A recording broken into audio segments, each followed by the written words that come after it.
Aquarius season has been completed. Every month, I like to record myself through the astrological changes and see where that zodiac is within my birth chart. Then I like to take the focus into the area of my life that is highlighting and seeing what can be reviewed, reflected on, released, or just spotlighted on during this time. Aquarius for me is in my 5th house. 5th house is the house of self-expression, ego development, and because of those two themes, I like to correlate it with inner child magic, or just the inner child energy itself. These are the notes that I wrote for Aquarius archetype. If you are an Aquarius or have any Aquarius placements, see if these resonate with you and let me know down below. If there's any other notes that you think you feel more attuned to, please also drop them below because I love to learn through conversation. Astrology has so much about it that even though I've done this series for I think 3 years now, I just still feel like there's so much to learn. So please drop them below. I also like to highlight the full moon that happens during this season. I find there's a correlation between the full moon energy and then the sun energy for me. I like to do fire releases during the full moon. So there's a lot of fun cosmic play. It's like me enjoying the universe, me enjoying each season in a fun. This is a fun way I like to record my life. I've recorded so much of random parts of my life growing up. When I was 13, that's when I continuously wrote in a journal every day. This is taking it a little bit of a step further for me personally to now use it in a more ancient science way while also learning about it and learning about myself. It's much easier to focus on an area of your life rather than thinking every area of your life needs some type of reflection or review always. This helps spotlight different times for different things. Full moon that was significant during this time was the Leo snow moon. Leo and Aquarius are sister signs. I thought this was going to be very interesting to spotlight. I'm a Leo sun myself. Remember hearing this note about the sister signs being that they're two sides of the ego. Leo is the expression of I am, me, let me be the sun. And then Aquarius is the sign of I feel like in another sense I am, but more in a sense of I am for the collective. Leos appreciate validation between groups. Who they are is being seen. Aquarius is, I find, like to be recognized for who they are through the work that they do around the collective. That's what I mean by two sides of the ego coin. Having both of those signs coincide for this moment. Oh, Leo is also in my 11th house. There's a spotlight towards connection with humanity, friends, groups of people. This contrast of what Aquarius embodies, being so confident in a crowd, versus what Leo embodies, which is really being confident with yourself. I wanted to see how this went. And this is a time when I left Reno fully trusting that I would be fine, but not really knowing where I would sleep once I landed in Toronto. Then when I ended up in the spa, I faced a lot of things coming up about external perception, rejection. The way that groups played out for me, I found, was that I felt like people were constantly talking about me and it was really hard for me to focus on myself. I'm not even doing anything. Why are people gossiping? Great opportunity for me to do some fun releasing about that. The main thing that I released with this full moon was seeking outside noise for confirmation, releasing feeling stuck. Now, feeling stuck sounds really simple, maybe, but for me, I always felt like whenever I was in a group, I was just stuck with that energy. Growing up, I never felt validated within my family, And I felt like I carried that so deeply as a wound that I put myself in friend groups where I also didn't feel validated. Breaking out of those two things and going into the outside world, I kind of still carried that. Even when I was at the spa, I felt like I went into the spa, but I wasn't accepted there or validated being there. There were many thoughts my way of like, why is she still here? Does she have money to be here? It got me so stuck. That was a nice moment to release and recognize. For other BBs with Aquarius in 5th house, I wrote some notes for us. Strange priorities with daring to dream big. Test luck with bravery, silly aloofness, and productive attitude that everything will be all right. It's true, things that I desire in this world are very unconventional, but I feel like it could be really helpful. The way I want to do things is not conventional. With my own personal conviction, I wanted to see myself play my own ideas out. I'm so certain on what I want to do. This was a really fun month to do that. And the way that Aquarius season ended, I ended up in my childhood home. Here I am right now. Talk about standing strong with who I am now and finishing off Aquarius season in my childhood home where I always felt like I was never validated or recognized. It's really interesting, and I just want to say that how my family views me now can no longer impact me like it did before. That's a really beautiful thing. I'm gonna get into some fun things that happened for me during this month. It goes into the theme of the 5th house and Aquarius. I will no longer listen to limiting logic. I only will now share my dreams and big ideas with creatives only. That is an actual boundary from my creativity. I feel like I've just been surrounded by so many people that want to logically, in their own way, control how I've done creative outputs and my creative direction. Staying at the spa differently this time, embracing faith daily. This is actually my second time being at the spa. I recorded both times and you can actually see the energetic differences.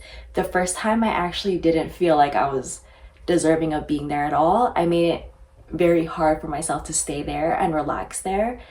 This time when I felt called to go there, I truly wanted to enjoy every single moment. There were many days where I didn't know how I was going to pay for the spa. And that's how the embracing faith came. I'm in a season where my feminine energy is powerful, but I needed to trust that it was.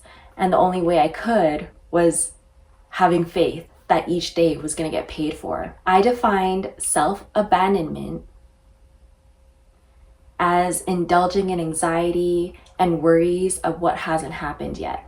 Using the word self-abandonment actually did something for me because I have a deep wound of abandonment. When I put it on myself, I was like, okay, you are doing that if you're focusing on the future way too much. Like, you're abandoning the present moment. You're abandoning you right now. Radical self-love into my creations, into what makes me feel abundant. I am the creator of my reality. I'm taking my novel way more seriously. During the spa, try different techniques of how I wanted to make it into a daily routine. What actually stuck a little bit more than others is having the goal of doing at least one paragraph a day. I've tried doing a time block of, okay, do it in the morning, do it in the evening.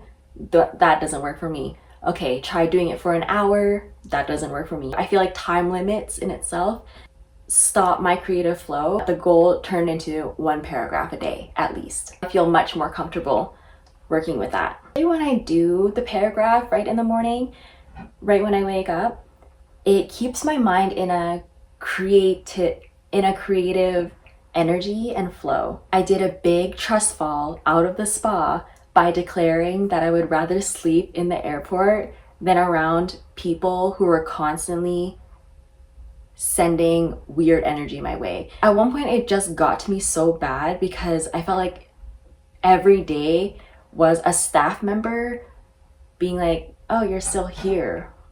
but you kind of know when it's just like an icky energy.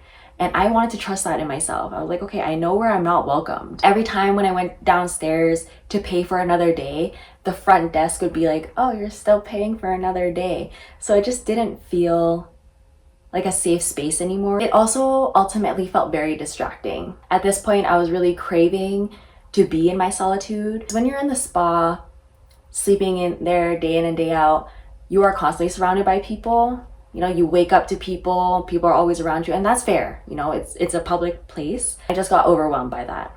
When I did that trust fall, I felt so certain that I would just end up at the airport. I was blessed with staying in a beautiful hotel from someone's points.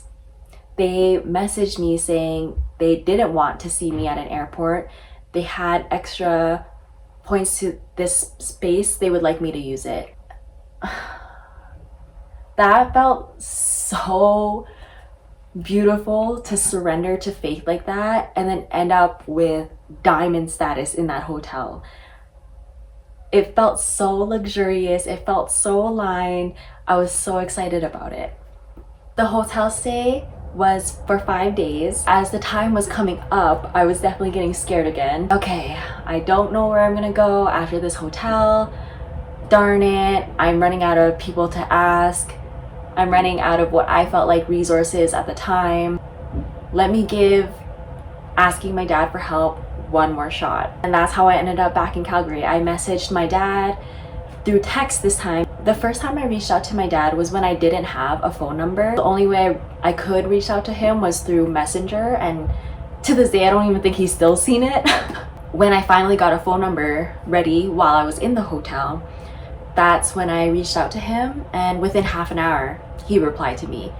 I was able to book a ticket right away to go to Calgary from Toronto, and that's exactly what I did.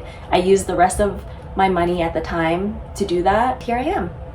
While being here, I have focused on my sisters more than anything. I just won't let my family's limitations and fears, their projections, stop me anymore. I know myself so much more through their attempted control. I do accept them for who they are. There's been no moment where I've tried to change their mind about anything. There's no moment where I've tried to prove myself or my creations. Even with my stepmom, she's constantly telling me to get a job, but I'm standing so strong and be like, no, I know what I'm doing, I know what I'm building, I just need a safe space to do it. Even my dad hasn't bothered me about anything like that. My dad has hold space for my dad to see the new version of me, but I can tell that there are some moments where he sees me as the person who last lived with him. The last time that I lived with my dad was when I was 17. I'm turning 29 this year. There's so much for him to get to know if he wants. I don't know if that was a big blurb to say at the end that I'm trying to accept him for who he is, but that's where I'm at now. Because before and growing up, I would always yearn for my dad to be a certain type of person to me, especially more emotional towards me, more understanding and compassionate. I've let go of that now. That's much healthier for everyone involved. I have no desire to sell my creations just to make money. There's so many people I know in person that constantly suggest that to me. The friends I make in passing or some strangers online that I talk to, and it's constantly like, sell your things, why not sell your things? And I understand, I do. But I've also relayed many times that what I crochet takes months, takes weeks. No, I don't crochet fast, small things to just sell on demand. Personally, still like to create my crochet as it comes to me. Specifically with my clothes, I make my clothes based on the season that it's in, based on the location that I'm at, colors that I'm currently inspired by. Only way I feel like I personally want to sell my crochet is by being commissioned. Have a minimum that to get a commission request from me is to spend at least $1,000. That's how much I see my creative ability as worth, just as a baseline for crochet. I just don't want to sell my crochet for anything less than that. Regardless, I'm following my own choices from my own heart's innovation. I feel the attachment from those around me, especially my sisters. They want to keep me where they are. And when I say that, that actually specifically goes to my dad and my stepmom. Know that they are appreciating me in the way that they know how, but it's not the way I want to be seen. It's not the way I want to grow. They only know what they know, but I want to expand more than that. I no longer allow what I knew to stop me from what I want. Growing up as an inner child, I have seen myself on a big grand scale. I really do enjoy being in front of a lot of people. I enjoy performing. I enjoy expansion through my social media. When my videos go viral, I get really excited about that. I get really excited at the thought of having my messages and creations be seen by so many people. I just love that. It's not to say that I'm craving fame. It's not that. I want my creations to be seen by the right people, but when virality happens, I love it. My family are not comfortable being seen, even on a small scale. That's the biggest difference between us. Very comfortable being in front of a camera. I'm very comfortable sharing my true opinions to anyone in any room, and they're not. I feel a limitation on how much I can grow being around them. And this brings me to a visual I had when I was younger. When my grandparents used to host parties, music was right, that the environment was right, I would go up right on tables and dance and sing in front of everyone. Just carrying that memory, that's what I love. Being loud and proud with my creative abilities. I love it. The vision I've seen for myself ever since starting social media, I did want to end up having such virality that it put me in front of bigger rooms and bigger personalities. I have seen that for a long time now, and I've been on social media for 3 years. This feels like a homecoming and a goal all in one when I keep pursuing being on camera, being on a performative stage. My family just don't see that for me or themselves. And now that I recognize that, it's very powerful. I do feel like a plant that has overgrown its pot being here. This is part of the notes at the bottom, but it's something that I really embodied to the end of this season. Radical independence towards own genius, unbending stubbornness with convictions validated. That is the last note that I wrote for the Aquarius season. It was just so powerful and strong for me to remember. We do come into this world as individuals with our own path. I can see how generationally within my family it's more so collective that no one can be higher than each other. We just all have to just be together, settle with that. I had that mentality for a long time. It was really hard to break out of a collective mindset. Okay, if I go up, I have to try bringing other people up with me. And I've shared many times how me trying to bring people with me to where I want to go has stopped me, has distracted me. Because at the end of the day, if people don't see themselves going where I'm going, they're gonna hold themselves back. And then because of that comfort zone, they're gonna want to keep everyone in their comfort zone. I have felt very trapped in other people's comfort zones for a long time. There was even my own comfort zone in that, hiding behind other people so that I don't have to hear, oh, don't do that, oh, don't do that, you're gonna fail at that, or that's never gonna work. That was the biggest one. I was constantly told that everything I wanted to achieve through having a social media, being very creative, was never gonna work. Now that I finally told myself, no, it is gonna work. I am gonna make it work. I don't know how, I don't know when, but I'm gonna make it work by being at least consistent. Whenever I think of this energy, I think of the High Priestess card in tarot, where involved in the collective, wants to help the collective, but holds a detachment towards it to be able to do the work for it. Carrying a strong logical stance and balancing out my emotional guide was something that happened a lot during this season. Aquarius is the air sign. Air and earth signs are more on the logical side. Fire and water are more on the emotional side. And I have really played out my emotional side strongly over the last few years, especially since diving into social media. Now, balancing that logic and that emotion is so powerful. Emotions go towards my creativity. It goes into how I want to pour into that, how I want to maintain connections. But now my logical side with that Aquarius strength is now more like, see where your investments are. Do you genuinely want to pour into this? Or is that something you feel very comfortable in from the past? The Aquarius independence taught me that it's okay to shine because it will still attract the right people. Right now I'm thinking of Megan Thee Stallion. You know, she's an Aquarius. Ever since I have seen her, my first song that I knew about her was Simon Says. I've always admired how no matter what, her confidence never seems to waver. I feel like my confidence has been in and out depending on the environment I'm in, who I'm around, but every time I've seen her, she's just endlessly confident, and I wanted to embody that. I wanted to be like, how can I do that? How can I show up into every single room in front of anyone and just be that?